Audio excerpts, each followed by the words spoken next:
Coucou tout le monde et bienvenue sur cette toute nouvelle critique sur Compromat, un film de Jérôme Salle, genre film énigme romance, qui dure 2h07 plus le générique, évidemment ça dure 2h03. Avant de commencer la critique, voici le long résumé que je vous ai préparé.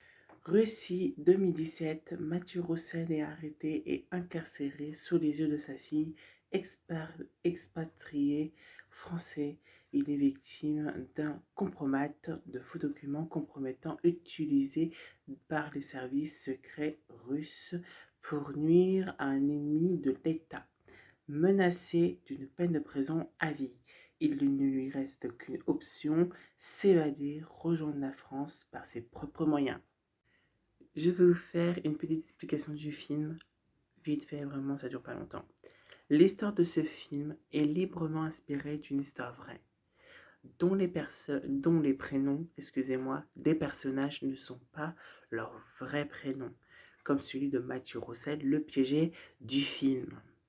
Alors que dans la vraie vie, il s'appelle... Bon, dans la vraie vie, c'est un vrai monsieur, c'est un vrai monsieur qui s'est fait piéger, qui s'appelle dans la vraie vie, hein, voilà ce vrai monsieur, il s'appelle Johan Barbero, le vrai piégé du compromat en Russie, tout ça, dans la vraie vie. Donc c'est de l'histoire de Johan Barbero que le film est librement inspiré. Passons maintenant à la critique, qui est d'abord très longue, comme vous pouvez le constater.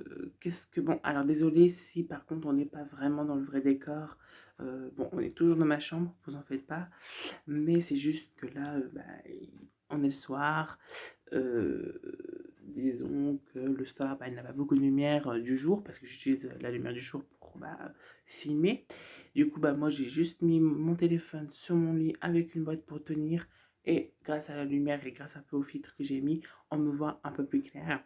Donc désolé de la qualité et désolé si je parle pas beaucoup plus fort que d'habitude, parce que j'ai tout simplement ma mère qui dort, donc bon, je vais pas la réveiller. La critique, c'est que maintenant, Gilles Lelouch, il est super en Mathieu Roussel.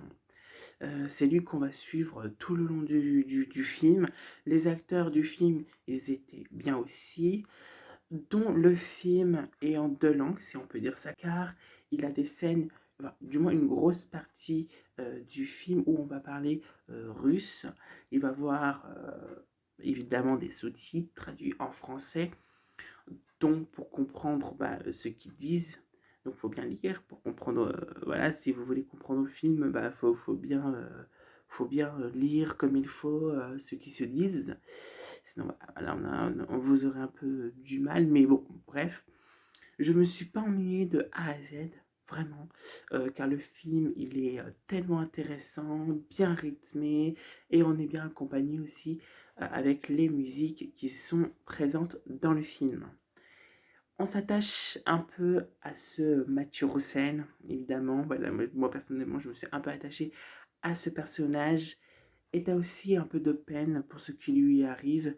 Euh, et franchement, c'est vrai que c'est injuste ce qui lui arrive. Et on va voir des petits retours en arrière pour essayer de comprendre pourquoi on lui fait des fausses accusations de pédophilie et d'attouchement sur sa fille qui est très jeune. On va voir des petits questionnements, qu'on va aussi le voir en sorte de souvenir, par exemple avec sa femme au resto. Il a plein de retours en arrière, évidemment, plein de petits flashbacks, disons, euh, pour expliquer, pour connaître un peu plus le personnage, pour qu'on s'attache aussi au personnage. Donc, par exemple, on va revenir en arrière de 3 à 2 semaines, dont au début du film, etc., qui sont plutôt bien faites. Donc, moi, j'aime bien, voilà, c'était très bien fait. Voilà ce que j'en ai pensé du film. Donc, passons au moment spoil. Donc, désolé si vous me voyez un peu partir par là. Enfin, je vais pas trop essayer de partir par là. Je vais aussi essayer de vous parler en même temps, de vous regarder. De partie spoil, je vais plus dire ce que j'ai aimé dans le film. Et voilà, et aussi vous dire quelques situations aussi qui m'ont marqué et que j'aime bien dans le film, un peu plus en détail, on va dire. J'aime bien le fait qu'on passe comme si qu'on était avec Mathieu Roussel, vivre ce kidnapping par les Russes, qui étaient kidnappés, rappelez, enfin, dans l'histoire, dans le film, il était kidnappé devant sa fille, très âgée, donc quand même. Ils mettent, oui, alors, oui, pour le kidnapper, ils mettent un sac pour le mettre sur sa tête. Hein, voilà, pour pas qu'il voie. Et là, on va faire comme si qu'on était lui, donc Mathieu, à voir à travers le sac. On va voir à travers du sac, enfin, ce que Mathieu lui voit. Et aussi le voir de près et entendre sa respiration, genre d'inquiétude, parce que vraiment, il ne sait pas ce qui se passe, donc il s'inquiète. C'est bien fait, comme si on vivait la chose avec lui. Donc tout ça tout le long du film, hein, clairement, on vit la chose avec Mathieu Roussel. Donc il y a 98% du film. Évidemment, quand il est kidnappé avec le sac sur la tête, où on voit aussi en même temps ce que lui voit, et ben on va, on va, on va pas voir ce qu'il est autour de lui, ce qui se passe, etc. Comme les films un peu normaux de kidnapping, on va dire.